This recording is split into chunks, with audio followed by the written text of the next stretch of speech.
It's almost the finish line. Just a little more. Come on, Bolt. We can make it. Yes, yes, we've done it again. So, as you can see, the winner was me, Matilda, along with my horse, the heroic Bolt. This is our third win in a row already. Woohoo! It may only be a small hometown race with a modest prize, but it's still gonna go a long way in supporting my grandparents' farm. Now it's time for this guy to rest. Good boy, Bolt. You did amazing out there.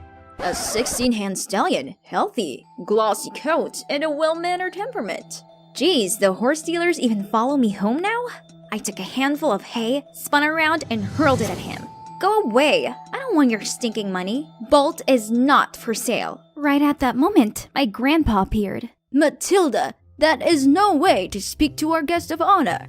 I apologize for my granddaughter's behavior. She's a firecracker at times. Teenagers, you know?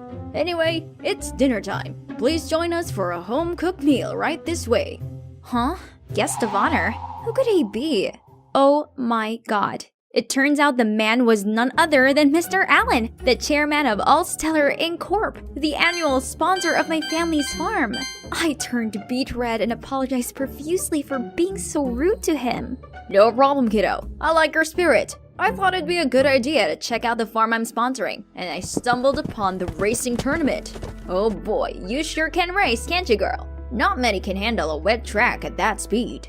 We have our reservations about her skipping school and competing in such dangerous races. But Matilda's insistent that she was a part of this family, so it's her responsibility to help us, her only remaining relatives. Mr. Allen gave me this thoughtful look, then said, How about this? The annual sponsorship for your grandparents' farm stays the same, and on top of that, you can move in with me and have a proper education. Did I hear him right? I gasped. But who will take care of my grandparents? Sweetie, we still have our health. We can run this place just fine. That's right, Maddie. Take your chance. Opportunities like this don't come twice. But what about Bolt? I can't go without him. Bring him along. I have a small horse farm where he can stay. You can help around the stables, and we can call it payment for your school fees, alright? Well, I guess that's settled then. Yay! 1 week later, Mr. Allen sent his driver to pick me up, and the new chapter of my life started from here. Wait. Oh my god. This can't be it! Mr. Allen said it was a small horse farm, but this place, it's enormous. As soon as I stepped out of the car, a girl my age rushed over and hugged me. Matilda, you're finally here! I'm your new sister, Judy. I greeted her back with the widest smile. She seemed so sweet. She led me over to the front porch where Mr. Allen and a woman were waiting for me. It must be my new mom, but why was she giving me such a strange look? Before I could even introduce myself, she turned and walked into the house. Maybe she wasn't feeling very well? That evening, I dined on a lavish meal. We chatted lots, and the Allens seemed fascinated by my childhood life at the farm, especially Judy with her 10,000 questions. Sis, so, is it true that you have never seen your parents? Yeah, my father passed away in an accident before I was born, and my mom also left me when I was an infant. On hearing that, Judy gently comforted me while Mr. Allen smiled and said, Now, besides your grandparents, you also have us, your second family. You got a sister, a new dad here, and also your caring mom. Right, darling? Mrs. Allen flinched and dropped her fork. I immediately leaned over to ask, Mom, are you okay? But to my surprise, she just yelled at me. Don't call me that! Feeling flustered, I stared down at my plate. Had I done something wrong?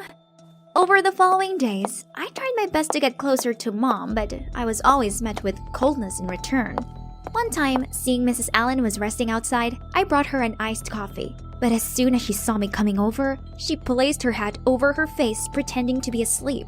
On another occasion, I complimented her dress, but she just tutted at me, then walked away. I really wanted her to like me, but it was useless. She clearly detested me. But at least I still have Judy and Dad by my side. Judy tried reassuring me that Mom was a good person and that she just needed a little more time to get to know me better. As for Dad, not only did he send me to a top school, but he also encouraged me to follow my passion. All the afternoons when I got to watch horse racing and bet on the winning horse with Dad were so much fun. And as I watched the horses gallop past, a thought crossed my mind. What if Bolt and I were the one on that track, winning the race and bringing back the huge prize money for my grandparents? I couldn't stop thinking about this. So one time, on the way back home from a race, I asked my dad if I could compete, and he didn't even hesitate to reply. Why not? You do have a talent. How about give it a go? Oh God, this was so exciting! My foster dad was the best, and I couldn't wait to give this my all and make him proud. After that, he immediately got me a personal coach and a dedicated team of trainers and groomers for Bolt. I'd never felt so happy, and Bolt had never looked so good.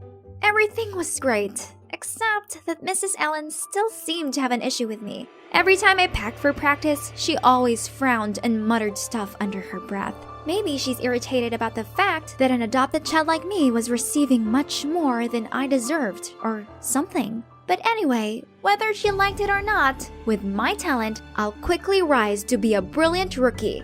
One morning after practice, Judy came up to me and said, "Matilda, can you teach me how to ride a horse?" It might be a little scary for a first-timer. Are you sure you want to try?" "Yes, please. If I know how to ride, I can spend more time with Dad just like you do." I looked at her angelic, hopeful face. How could I say no?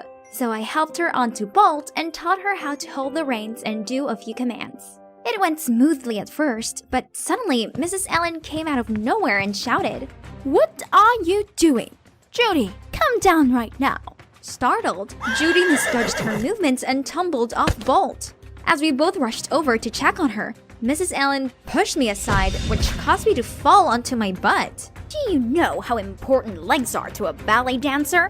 Are you intent on ruining her future?" Before I could reply, she shouted, "What an incompetent kid! Get out of my sight!" Ugh, it was just a few scratches and bruises. Why was she so serious about it? And incompetent? Huh, fine. I'd show her what an incompetent kid can do. From then on, I got my head in the game and continuously won several small and medium prizes. I sent most of my winnings to help out my grandparents and kept the rest to treat Judy and myself to something nice. One day after dinner, Dad called me into his office and told me that the two biggest races of the year, the Grand Shields and the Royal Silverford, were coming up in 2 weeks, and he'd already signed me and Bolt up for them. But the two races were only 1 week apart. That would be too much for Bolt, cause the latest race seemed to wear him out. I mentioned this to Dad, but he was adamant that Bolt would be able to manage it. I didn't want to let Dad down, but I didn't want to hurt Bolt either. I needed time to think about it. As I left the room, I gave a petrified jump. There, in front of me, was a stone-faced Mrs. Allen. She grabbed my arm and yanked me into another room. "You can't compete in the races. These are different from your usual amateur events. You're not good enough, and you'll only embarrass our family." Were you eavesdropping on my conversation with Dad? Listen, you're not my mother, so you can't tell me what to do. I will surely join it. Then I stormed out of there. Early in the morning of the first race, I was going to the stables to check on Bolt when I caught two of Mrs. Allen's servants sneaking out of there. What were they doing here? I went to investigate and... Huh? This is not Bolt. What has Mrs. Allen done to my horse? Right at that moment, Mr. Allen walked in with the vet. I told him what I'd just seen and he muttered out, "That woman dares to get in my way, huh? I'll make sure she'll pay for it this time." Then he turned to me and said, "Leave it to me. I'll find Bolt. Go get some rest and prepare yourself for the race." I'd never seen him this stern before, so I just nodded in concern. Despite all the drama, I still managed to bring home the Grand Shields Championship title. It's amazing, right? However, I couldn't fully enjoy the victory as one thing was still lingering on my mind. Mrs. Allen has been absent for the last 4 days. Could it be that Dad has done something to her? Hey, Judy, did Mrs. Allen say she was going somewhere? Dad told me that Mom's been so stressed lately, so he arranged for her to go to Aunt Anna's villa to rest. Oh, it seemed like what Dad said at that time was just an expression of anger. At least I had one less thing to worry about. You see, my main concern at the moment is Bolt, as his health has clearly deteriorated since the previous race. The vet says he's doing fine, but through Bolt's heavy breathing, I know something isn't right. A week passed by and the day of the second tournament finally arrived. While the vet was checking on Bolt before the race, Dad suddenly pulled me outside. We must win today's match. I expect a lot from you. I had a bad feeling about this somehow, but I still nodded and assured him that I would do my best. The race was about to begin. Everything's in check. I'm ready for it. But wait, why does Judy look so flustered? Maddie, Mom was not on a trip. The storage room. Dad locked her there because she found out what he was up to. He's doping Bolt. What is she talking about? Could it be that the vet who came in earlier was drugging Bolt then? But no way! If there's anyone wanting to harm me and Bolt, it's Mrs. Allen, not Dad. Listen, Mom only swapped Bolt the other time to protect you. Before I could shape what happened, I saw a burly man covering Judy's mouth and pulling her away. Then a voice whispered in my ear. Only one game left. Just keep your mouth shut and do it properly. If you lose, I can make things very uncomfortable for you and your grandparents. Got it? Now get on the horse. A chill ran down my spine. I felt like I was gonna vomit. How could the caring, kind man I called Dad turn out to be such a fraud? The signal of the match rang out. Ugh, what should I do? I couldn't let that wicked man get what he wanted. So I closed my eyes and stayed put. What do you think you're playing at? Run! Run now! Mr. Allen went crazy and rushed over to me. But right at that moment, the organizer appeared and asked me to take Bolt for a health check. They led Bolt away and brought me and Mr. Allen to the office, where I was shocked to see a frantic-faced Mrs. Allen cuddling Judy. It turns out that Judy had freed her mom from the room Mr. Allen had locked her in. Then she'd come straight here and handed the organizers incriminating paperwork of her husband's corrupt doings. Mr. Allen glared at me and shouted, I had to raise you without any benefits just because of her. Now it's your turn to pay me back. Then he immediately charged at me. But Mrs. Allen quickly covered for me and pushed him away, and one of the race organizers restrained him. Don't you dare harm my daughter. Huh? Daughter? Mrs. Allen looked at me with tear-soaked eyes. Sweetie, please give me a chance to explain. I fidgeted the coffee cup in my hand and stared at the ground while Mrs. Allen told me her side of the story. Turns out she really is my biological mom. Can you believe that? After my dad passed away, in her vulnerable state, she fell for Mr. Allen's forced charm and fake words. But he soon showed his real face and heartlessly separated me and my mom after they married. That's why she could only secretly send money to our farm under Mr. Allen's name. Mom also recognized me from the beginning, but she didn't say anything as she knew that Mr. Allen adopted me just to get Bolt, a horse that could help him win some shady bettings.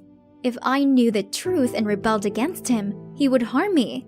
I'm so sorry for all these years, especially these past few months. It has been extremely hard for me, having to treat my dear daughter so badly. But that was the only way to push you away from him, from this rotten house. I didn't want you to be in danger, just like how your real dad was when he worked for him. Please forgive me, Matilda. Tears kept rolling down my cheeks. Turned out, I always had a mother protecting me. Mom pulled me in for a tight hug. Mom! I hugged my mother tightly. I really love and miss you. Please forgive me. I looked up to her and smiled. Of course, yes. I'm more than happy to have you back in my life, Mom. And the best sister I could ever wish for, too.